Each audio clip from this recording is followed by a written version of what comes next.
Hey guys, Captain Foley here, and today we're going to be talking about The Force Awakens. Now this is the spoiler-free, or not spoiler-free, this is the spoiler-filled, spoiler, reaction video and just discussion, because I've already done the spoiler-free one earlier, so check it out if you haven't already.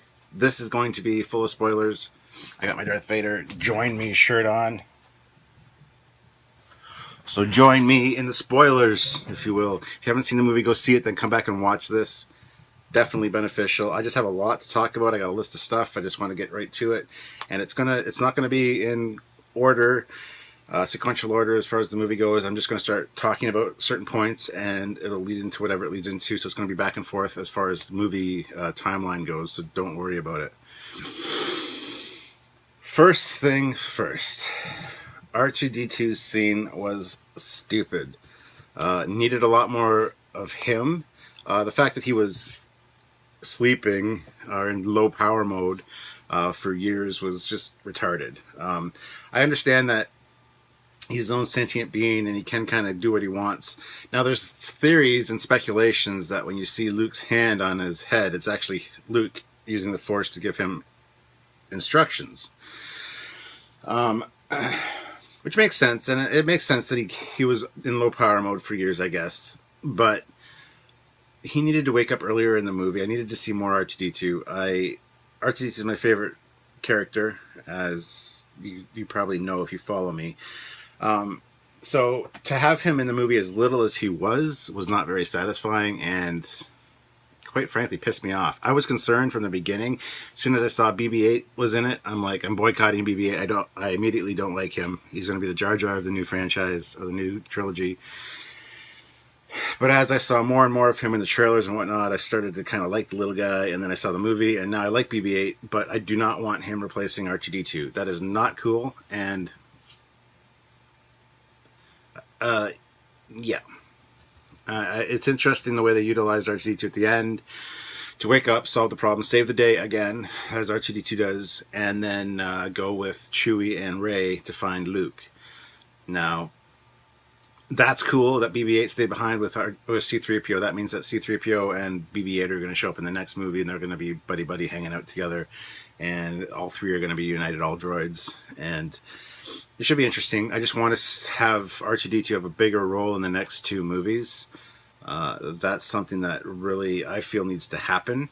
Because R2-D2, I think, me personally, I feel that Star Wars is R2-D2's story. If it wasn't for R2-D2, like, he's tied everybody together. He's been the common thread throughout. So we need more R2-D2. Don't be putting him on the sideline and having somebody else take his role as the sidekick, comedy relief kind of droid thing. R2-D2 is amazing. Best of times, worst of times. He's awesome. But him just sitting there collecting dust was A, depressing, and B, I mean, they're probably going to explain it a little bit better, I hope. But yeah. So, and anything I comment on, if you guys want to comment in the comments below, don't go ahead and feel free. Don't worry about spoilers or saying anything that I missed or anything, because anybody that's watching this already knows that it's going to be spoiler filled, so they, are reading the comments at their own risk, right? Sorry, I need my coffee. Had an interesting morning, so with some admin duties, so I'm not in the best of moods. Now, the opening scene with Bo Dameron, or whatever his name is, the X-Wing pilot, and that old man needed more explanation. I don't know who that old man was, why that was a thing, and apparently that old man is going to be in the next movie. I don't know if it's as a Force ghost or if it's a flashback scene. So it just needed more explanation. And we needed to find out what happened in those missing years between Return of the Jedi and The Force Awakens. Now there is that Robot Chicken sketch where, it's like, oh, we have to quit now. We have to give up because the rebels, they destroyed the Death Star. And the guy's like, so? No, but you don't understand. They killed the Emperor and Darth Vader as well. We need to like stop empiring, basically. And yeah, so well, we have hundreds of ships and thousands of troops all over the galaxy. Exactly. So it's interesting. I want to find out exactly what happened. I think the Empire of the First Order is still too big. It should have been more splintered, I think. I mean, this is 30 years later, I guess, so they could have reestablished their grip. But I mean, it wasn't explained well enough, and I'm sure it will be. I know there's 2 more movies coming. It's a new trilogy. You have to wait now 2 years instead of 3 years, which was what it was originally for the original trilogy. But it's there's a lot of unanswered questions, and that's uneasy for me. And I know it's going to be taken care of and sorted out as they do, because it was done beautifully. But we're of that generation where when I really started watching these movies, they were pretty much all made. So it would just be, oh, that one's over. Let's put in the next VHS tape and watch the next one. And this generation is going to rip their hair out because they're used to like watching a whole season of a TV show all at once. They can't wait 2 years. So, but we're going to have to. It's an interesting experience that my kids don't understand. I do understand it, although I'm frustrated with it. I'm more of I want it now kind of guy, but I mean, who isn't, right? So there's that part. Now, Kylo Ren, a lot of people are going on about how dynamic and how how interesting a villain he is. I think he's a moron. He's an immature little spoiled brat who never once intimidated me during that movie. He doesn't get his way. He throws a little fit and destroys his computer screens with his lightsaber. Like, seriously? Ooh, it's scary because you have a bad temper. Ooh. You're not intimidating. You're not Darth Vader. You look silly without your helmet. You look silly with your helmet because your helmet, it's just too short. It doesn't look intimidating to me. With the hood up, it looks all right. But without the hood, it just, no. And you're just a whiny little brat who's got too much power and doesn't know how to use it properly. And that's not intimidating to me. That it's scary in its own way. It's scary because he has so much power and he doesn't know how to use it. So it's like, oh, we piss him off and we're dead. That kind of intimidation. It's not, oh my God, that guy is powerful and he's just going to rip us a new a-hole like it was with Vader. Now, Vader was much more older, much more established. He had been dark siding for a while, so his force abilities and his whatever were more established. So I get it. I do. We don't know how long. So it's been 30 years. Let's say he was born a year after Return of the Jedi. So he's 29. You would assume he would have started training. Well, Jedi start training young, as Anakin was actually too old to begin the training. So let's say he's been Jediing for 25 years. Well, how many years of those were in training with Luke? We just don't know. So there's still a lot to learn about Kylo Ren. As of right now, he's a bad guy, but he's not anything intimidating to me. He doesn't have the same Darth Vader feel, or even Darth Maul feel, or General Grievous feel, or anything. I mean, those guys were legit scary for different reasons. This guy is just not to me. He does not come off as intimidating, scary, anything. So take that for what it's worth. Now, as far as the pivotal point in the movie where Han dies, spoilers, he, first of all, you kind of knew it was coming because Harrison Ford wanted the character dead since Empire, and then in Return of the Jedi, he wanted him dead. And so I think part of the new contract was, yeah, I'll do your movie, JJ, if I can die, if I can kill the character. So we kind of all knew that was coming. But at the same time, I mean, Chewbacca has a life debt to Han, and I anticipated that they were either both going to die or just Chewie was going to die protecting Han, and then Han would maybe die in the next movie. Now, there's rumors floating around, too, that I've heard that Harrison Ford has signed on to do the next movie. Once again, I don't know if it's going to just be flashbacks or, what that's going to all be involved. So I would just assume it's flashbacks, and maybe they'll CGI him up to look a little younger, which always looks creepy. So I don't know. I don't even know if he's going to be in the next one. I can't see him actually wanting to be in the next one. I mean, you offer him enough money, maybe, but he really hates that character and he hates the franchise. And lately I've become very disillusioned with Harrison Ford just because of some of his snarky, rude comments to reporters and people and Star Wars fans that are just honestly doing their job and asking him questions. Like, you don't have to be rude and obnoxious and an asshole.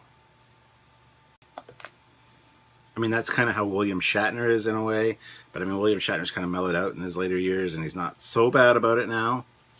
But this is the character that made you who you are and made you have the lifestyle that you have now. It provided you with everything you have and your career. Be a little bit respectful of it and don't be an asshole. I get it. You don't enjoy the character. You don't like being bothered by Star Wars fans. I get it. But you know what? That's your job. Suck it up, fuzzball. So yeah, I really anticipated that Chewie was going to die protecting Han, and or they would have died together, which I think would have been amazing. Would have made it more impactful. And I know Peter Mayhew's getting old, so I thought that they were going to get rid of Chewie early on. Now I know there's another actor that did the more active Chewie parts, because Mayhew you can't. So I mean, they can carry Chewie on because of the suit and stuff. You don't have to have the same actor per se, but it just wouldn't. If Mayhew dies between now and like the last one, heaven forbid, I just won't be able to look at the character the same way. So I thought they were for sure going to get rid of Mayhew and Chewie, but they didn't, and it is what it is, right? It is interesting at the same time that him and Rey are now partners, I guess. Although, yeah, I got another theory about that in just a second about what's going to happen in the next movie, but I got a whole list of things here, so we're just going to move on to the next one. Starkiller Base was fucking stupid. Okay, was it a space station that had an atmosphere added to it, or was it a planet that was hollowed out and the space built into it? That's what I would assume it is. Which raises the question, how could the thing move? It's a planet. I guess you could, theoretically, maybe, put an engine on the other side of the planet and move the planet, but that would shear away the atmosphere.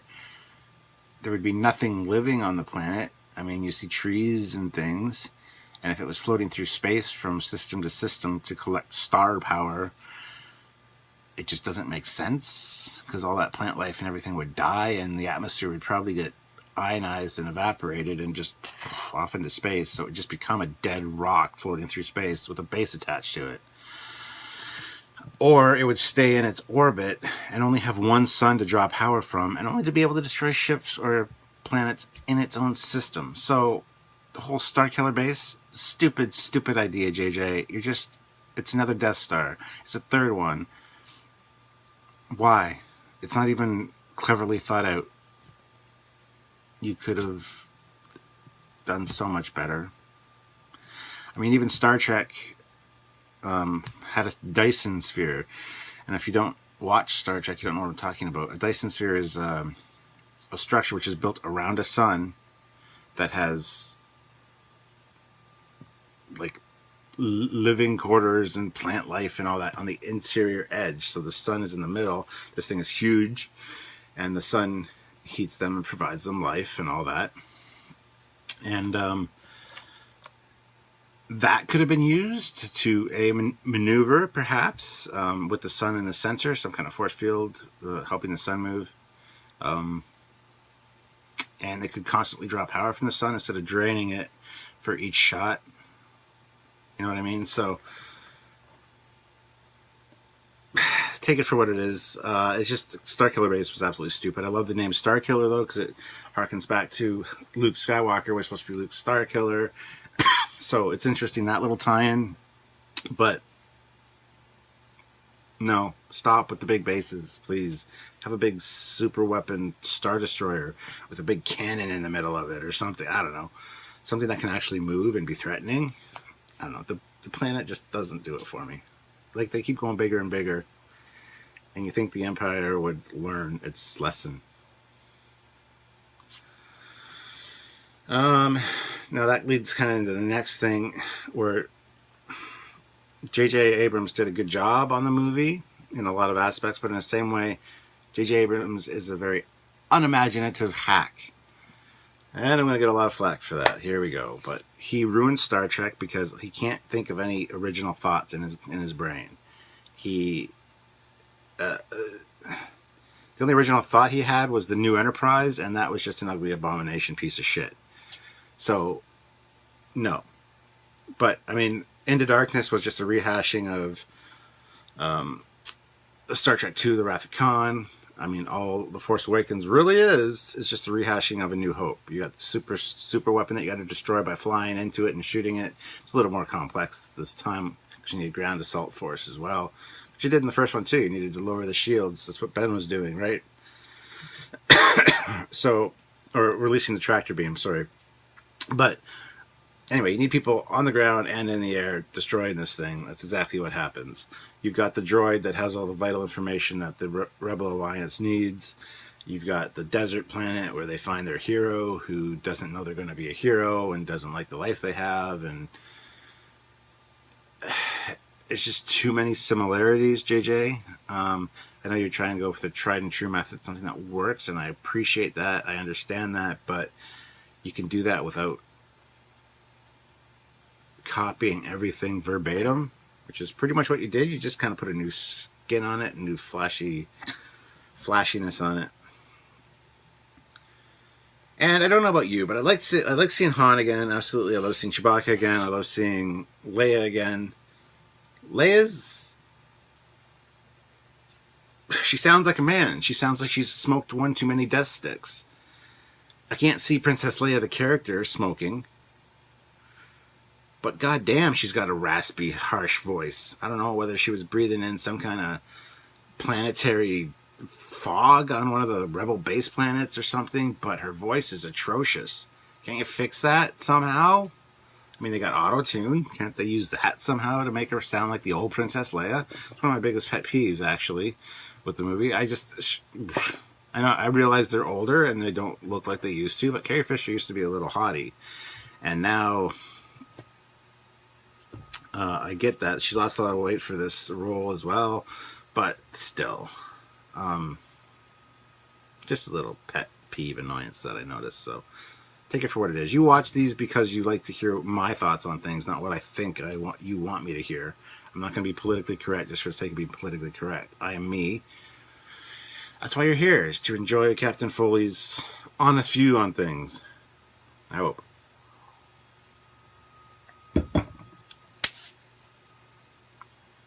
All right, so I think Finn is absolutely awesome, by the way. Or FN2187, as you all know him, but later it becomes Finn. Finn is awesome. I absolutely loved Finn. I wasn't sure how I was going to feel about Finn going into it, but he's an awesome character. Absolutely love his all his little foibles. The fact that he's human and scared and uncertain, and wants to do the right thing, but interesting character, very dynamic. I really like that. He is one of the main characters in this. Rey, Finn, and Poe Dameron are absolutely amazing. I love absolutely every one of them, and they were all great casting. So yeah, the cast is absolutely great. I definitely like Finn. He's an enjoyable character. Kind of a shame what happens to him at the end. I don't know how injured he's going to be, if he's going to need a whole new spine, because he kind of got a slice up the back. And despite what a lot of people thought, I did not think that he was the Force user in, or the next Force guy based on the trailers and whatnot. I thought it was going to be Rey, so a lot of people were like, "Whoa, it was such a surprise if Finn wasn't the guy." And I'm like, "Well, it's because you saw him holding a lightsaber? Really?"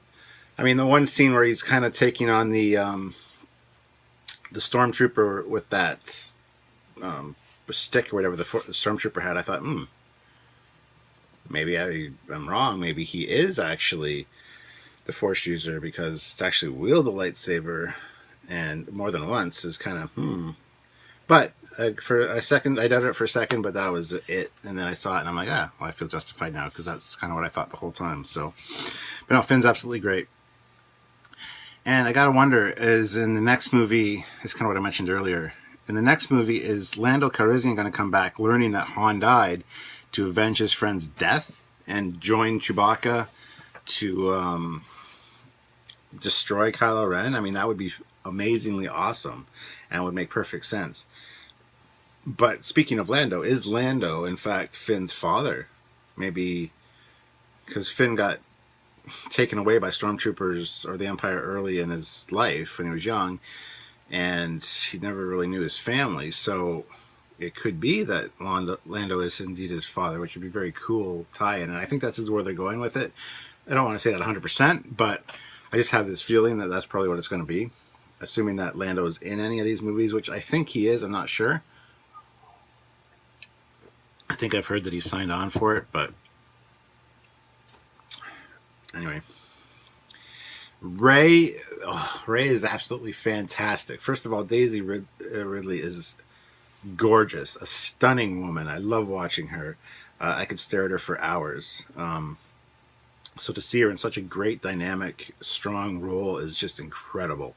I mean, we're going to be seeing so much more of her. I'm looking forward to that. So, like I said, the casting is phenomenal. And can you believe that JJ, the first couple days on set with her acting, told her that her acting was wooden and that she was, in danger of losing that role? I can't. I mean, she's phenomenal. Awesome.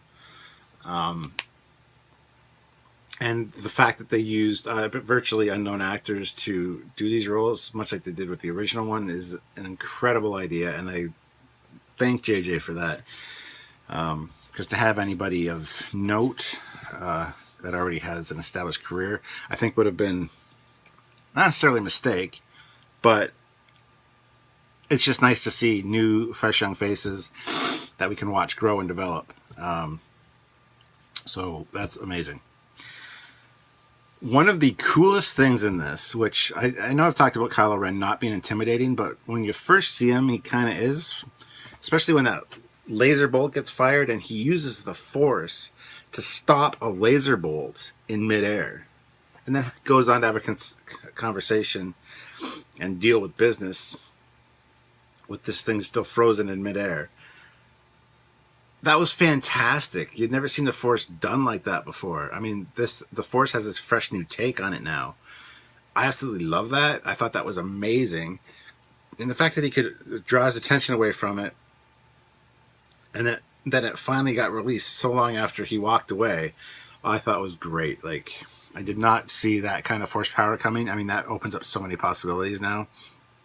And the fact that he can freeze someone in place. Like, I've always wondered that when I was a kid about the other movies. If you have the Force, why don't you just,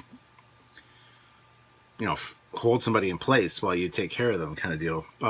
So it was interesting to see that aspect brought into it as well. So, I mean, the new Force stuff is just great. Good job, JJ, again. Phasma was underused. Hopefully she's going to be shown more in the next movies. Her armor was amazing. I expected to see more of her. I expected to see her without her helmet on, but we got to see her kind of chastise Finn, tell him to report for rehabilitation or whatever. And then we saw her basically lower the shield and I guess get put in a trash compactor maybe. Hopefully she's not dead. I'm pretty sure she'll be in the next movie, but yeah, the armor is amazing. She's a tall woman, but the armor is amazing. She's basically the Boba Fett of the new movies so far. One or two lines, not very much, and doesn't really do much, and kind of gets taken care of early. I don't know. It's just interesting, great character, and I hope to see more of her. So, Poe Dameron was absolutely fantastic. I did not go in expecting to like him as much as I did. He is somebody that I just want to hang out with and just be friends with. I mean, he's an amazing guy. And the fact that he wasn't in the movie that much bothered me a little bit. After you see him again, when he comes back, he's like, oh yeah, he's so friendly. And you're like, oh my God, I missed you. Why weren't you in this more? Hopefully you see more of him in the next couple movies. I mean, I could have watched a whole movie with him on screen the whole time. He was just that good. Next is C-3PO. I think he was handled fairly well. Still annoying, getting in Han Solo's face between him and Leia was kind of funny. Oh, you might not recognize me. I have a new arm. I would have liked to see a little more of him, perhaps. And the fact that he kind of just given up on R2, I can't see 3PO doing that. I mean, I'm sure 3PO for years was like trying to get R2 out of his coma, I guess. I don't know. That's all I have to say about that, I guess. And the end of the movie, what we really needed, like it was becoming pretty evident that Luke was not going to really be in the movie that much. And I said since day one, I bet you any money, but what's going to happen is the whole movie's going to be searching for Luke, and at the end they're going to find him, and then it's going to roll credits. I've said that all along. You can ask any of my friends, because I've been saying that for a while now. But I was hoping against hope, sitting in that movie theater, that I was wrong, because I wanted to hear Luke talk. I wanted to hear something. I mean, just to see him and have him turn around and put the cloak down and have his one hand be the robotic arm is just awesome, but it needed more. He needed, when she held up the lightsaber, I expected the lightsaber to like slowly float towards him and him to grab it and look back at her. Like something like that needed to happen, or some line of dialogue. Welcome, daughter, whatever. I don't know if she's his daughter, but I mean, that makes sense. So, and why would he leave her behind on Jakku? Who knows? There's reasons for it, I'm sure, but it needed dialogue from Luke. It needed something to happen at the end. I think just even the simple fact of the lightsaber changing hands from Rey to Luke via the Force would have said a lot, would have been very impactful. And that just didn't happen. Like, I needed another 10-15 minutes of movie, in my opinion, after we saw Luke. And I could have handled it because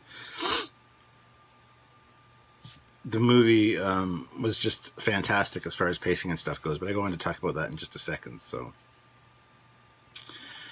and the fact that R2-D2 wasn't with Rey when she ran into Luke. I would have liked to see R2-D2 with Rey, because, I mean, R2-D2 and Luke are like buddy, right? So to have him be with her, I mean, Luke obviously knows that R2 woke up and revealed the map to them because they did find him. But yeah, there's got to be some good R2 Luke interactions in the next movie for me to be totally happy. So speaking of introductions, the Falcon was introduced really well. The fact that when they're running towards the ship, he's like, what about that ship? That's garbage. I thought, was that the Falcon they're talking about? Nah. And then all of a sudden, boom, it gets blown up, and you pan over to the Falcon, and I laughed, I cheered, I clapped, I was happy, it was amazing. And then the fact that she said, no, it hasn't flown in years. First of all, why is a ship that looks that good, even though it does look like garbage, but it's still obviously a ship that people would desire, you would think. Why has it not been flown in years? If it hadn't been flown in years because of technical or mechanical problems, how could she get it to fly so fast? I know it had its difficulties, but still, it's like starting a car after like 10 years in storage. It's kind of like there's going to be problems. I should know my Camaro was in storage for 15 years, and it's still not running the way I want it to. But anyway, and then to be able to fly it so proficiently, which makes sense because the controls are all basically the same on these kind of things. So, but that would be like expecting that car again to perform in a high-speed race, doing cornering and drifting and all this after not being serviced for years. Just kind of stretched the realization or the believability factor for me a little bit. So, but anyway, that was a great introduction back of the Falcon, and the fact that you got to see the old targeting reticule with the little TIE fighter in there was amazing. And then when the gun stuck and they did the whole, and yeah, how'd you do that? It makes you wonder if they both have the Force and they're both kind of tied together, because for her to do that and for him to actually hit the TIE fighter with the locked gun, I don't know. It's just so much going on. It's just kind of a lot of coincidences, but that's movie land, right? But it just seems like too much coincidences sometimes. So just a thought. Now, one thing I do need to hear is the backstory on a few things. First of all, Luke's Jedi Academy and the training of Jedi he did. I want to learn about that. I'm sure that'll be influenced or referenced heavily in the next movie. That's probably where the flashbacks of Han will come in. Han introducing, like a younger Han introducing his son to Luke, and Luke saying, oh yeah, I can train him, and then you see a little bit of the academy and the training, and then what happened as far as betrayal went for Luke.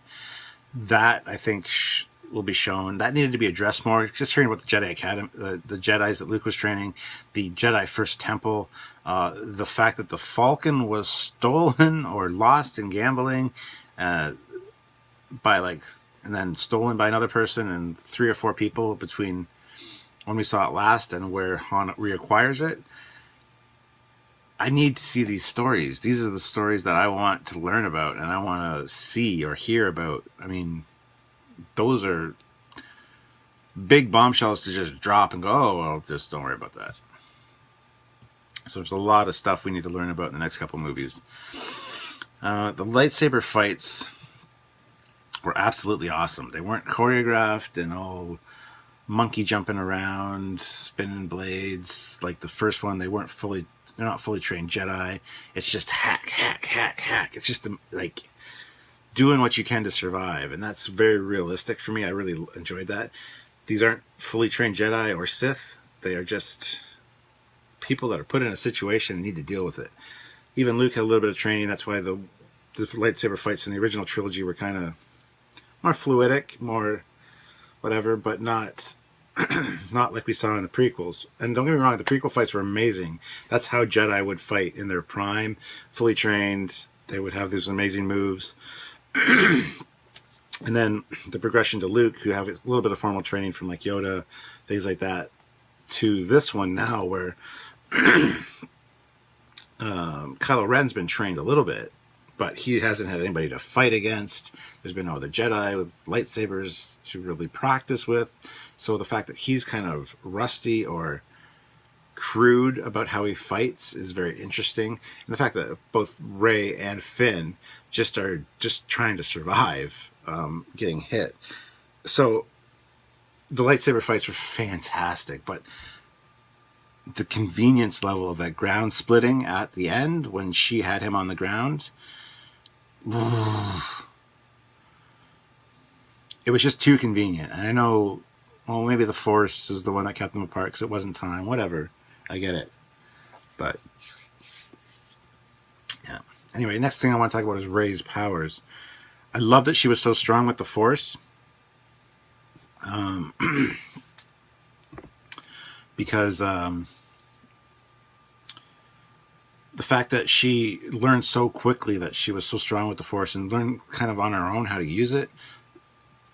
The stormtrooper that she mind tricks, I don't know if you guys know this, but that's Daniel Craig. That's James Bond in that costume doing those lines. So that's an interesting little fact. But the fact that she's stronger than Kylo Ren, and that kind of freaks him out. And Kylo Ren is Leia's kid. So, you know, the female Jedi gene, I guess, isn't as strong passed down. I think that Rey, we're going to find out, is Luke's child. And it's going to be interesting also to find out how and why he left her on Jakku by herself without going to get her or anything. So interesting things there. But the fact that when he was going to get the lightsaber out of the snow and it was shaking and it goes flying towards him and then right past his head, I thought, okay, it's Rey. But I've heard since then that some people thought it was Finn that kind of got back on his feet, which would have been a cool little twist as well. Or that Luke had showed up at that exact moment, which also would have been an interesting twist. So, but I'm glad it was Rey, and I'm glad that she is putting Kylo Ren in his place. The fact that he looks so shocked that she can like be so powerful in the Force is just awesome. I absolutely love that. Another thing, I just want to go back to Finn for a second. FN2187 is his number, or his name. That's a callback to Leia's cell number in A New Hope. Her cell number was 2187. So, nice little tie in there. I don't know, guys, if you knew that. And what planets did they... one of the planets that got destroyed looked a lot like Coruscant, and I was like, is that Coruscant? And since then I've heard somebody ask, is that Coruscant as well? But then I heard another name of the planets that were destroyed. I don't know if that was mentioned in the movies. I need to see these movies more. I've only seen it once, and I've heard that on the second, third viewings you pick up a lot more, so I need to see it more. I wanted to see it before I did this spoiler-filled review, but I think I've got my bases down enough that I wanted to get this out there, and I wanted it to be my initial first view reactions to it. So I might do another one after I see it 2 or 3 more times, depending on whether I pick anything else out that needs addition to this video. So if you're interested, stay tuned for that. One of the other things that was really interesting to me was all the little callbacks and humor. I mean, the humor was awesome in this movie. I loved it. I think the reason for that, though, is because the next one's going to be a lot darker, a la Empire Strikes Back. But the callbacks were great. Like the Hollow Chest or Tagelic game. I think it's called Tagelic. The guy who gets slammed in the first one gets his revenge in this one by using a mace to smash the guy. So, interesting thing there. Also, the Macquarie art, the original Macquarie art that was used for the original movies, was actually used in this one. They used it for Maz Kanata's Cantina. That was based on an original Cantina sketch by Ralph McQuarrie. The X-Wings are like the original concept where the round intakes split in half into 2 semicircles instead of 2 full circles. I prefer the look of the older X-Wings with the 2 full circles that both raise up and don't get split. I prefer that personally. I mean, when they're together on the new X-Wings, it looks good with the circle, but then to have them split, not a big fan of that look. Just something I should share with you guys. Also, BB-8 is based on the original design concept for R2-D2, where it's like a canister with a ball underneath, and he rolls on the ball. So just cool little things like that. Rey's costume was based on the original Luke Starkiller costume design. And there's also stormtrooper markings. Some of the Ralph McQuarrie stuff done for The Empire Strikes Back had stormtrooper markings on some of the helmets and stuff, which the new stormtroopers actually have on their chests, some of them. So great little callbacks and tie-ins there. That was absolutely awesome.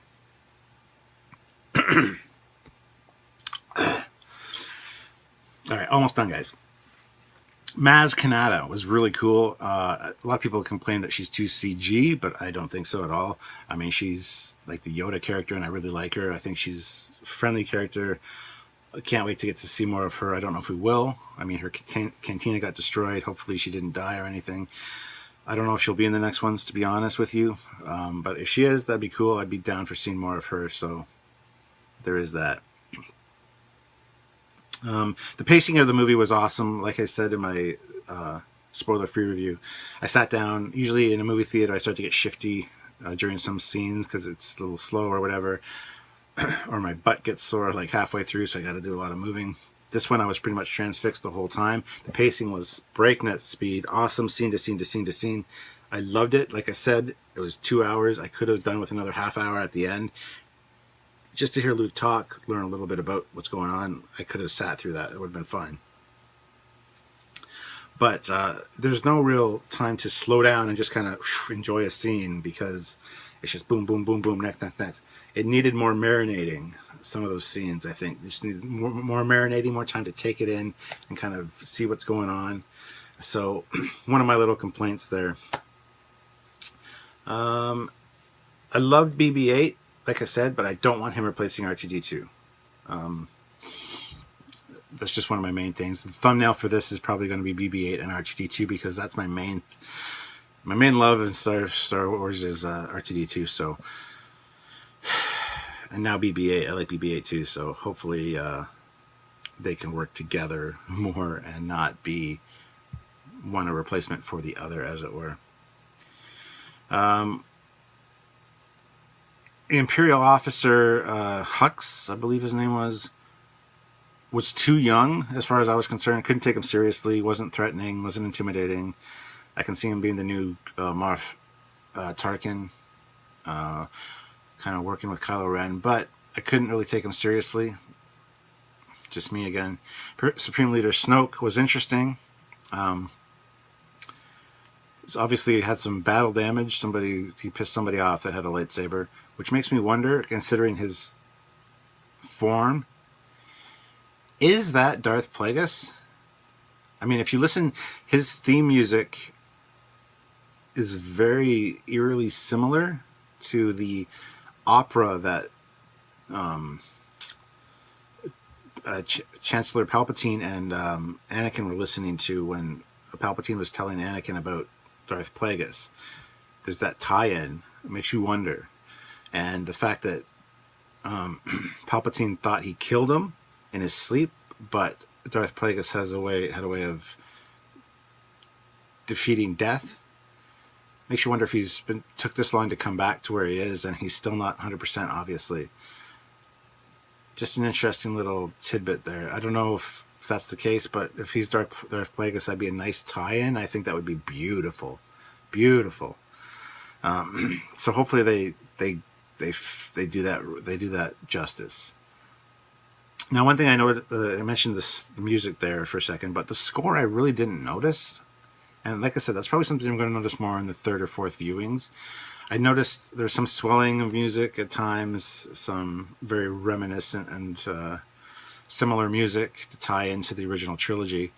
But for the most part, I didn't notice the score. I don't know if that's a good thing or a bad thing. It's probably a good thing, as it fits so well that it just wasn't noticed by me. I just wasn't really listening for that the first time around, so I'm going to pay attention to it the next couple times I view it and see how it went. I just don't think it was quite as dynamic or impactful, perhaps, and that kind of concerns me, but I think it'll be fine. I don't know if you guys noticed it. Let me know. Almost done. So yeah, like I said, all the little callbacks, the little chess game where the guy gets his revenge, the little force remote on the Millennium Falcon. Great little things. I loved them. Those and all the humor. I mean, I think, like I said earlier, it's just because I think the next one's going to be so dark that you're not going to have much time for any humor, and just enjoy it while you can, guys.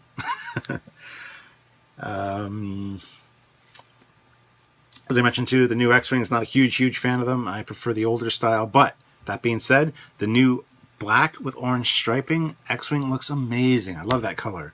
If it was an old style, I would like it even more, but awesome.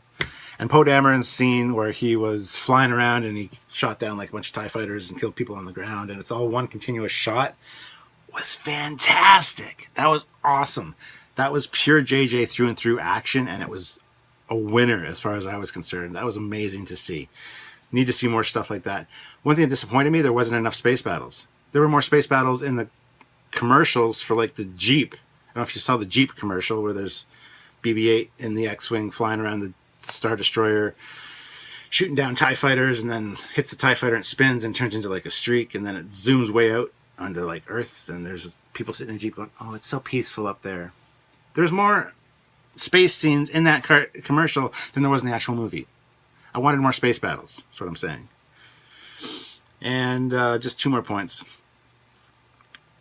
Chewie should have... I know Chewie shot Kylo Ren, and Kylo Ren's like hitting himself to like create that pain and that anger to help him focus his force power.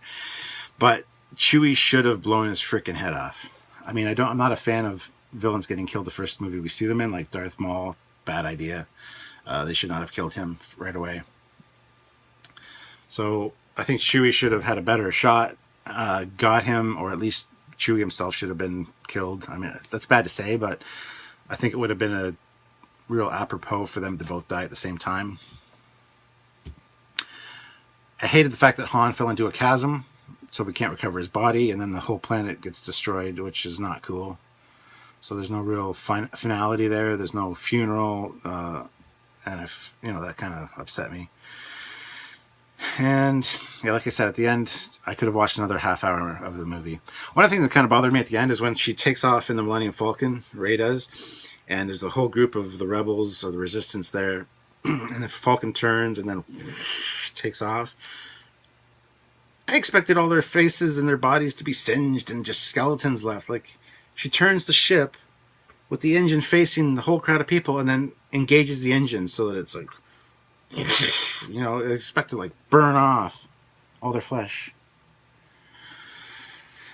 Anyway, guys, I think that's it for my spoiler-filled review. Hope you enjoyed it. Hope you agree with some of my points, or if you disagree, whatever, I don't care. Just put them in the comments. Don't worry about spoilers. I said I might do an addition or a part 2 of this, kind of recap everything again after I've seen it a few times. I don't know if that's going to be the case because I don't want to bore you guys with hearing the same points over and over again. But like I said, I'm going to go see it a few more times, probably before January. Definitely by the end of January, I'll have seen it quite a few times. So I'll be able to speak better to it. I'll probably just maybe reply to your comments. I don't know yet. But anyway, guys, thank you for watching. This is Captain Foley signing off, and may the Force be with you. Hope you guys enjoyed the movie. If you haven't seen it yet, you shouldn't have watched this video, but I want to hear your thoughts. I want to hear your comments. I want to hear your problems with the movie, the things you liked. Do it in the comments. And like I said, like I always say, be respectful to each other. You can disagree or have a different opinion and not be a complete asshole in the comments. If you're rude or insulting to people or myself, you will have your comment removed and you will be banned from the channel so that you cannot comment anymore. Just putting that out there. So anyway, guys, this is Captain Foley signing off. Until next time, be nice to each other. Bye.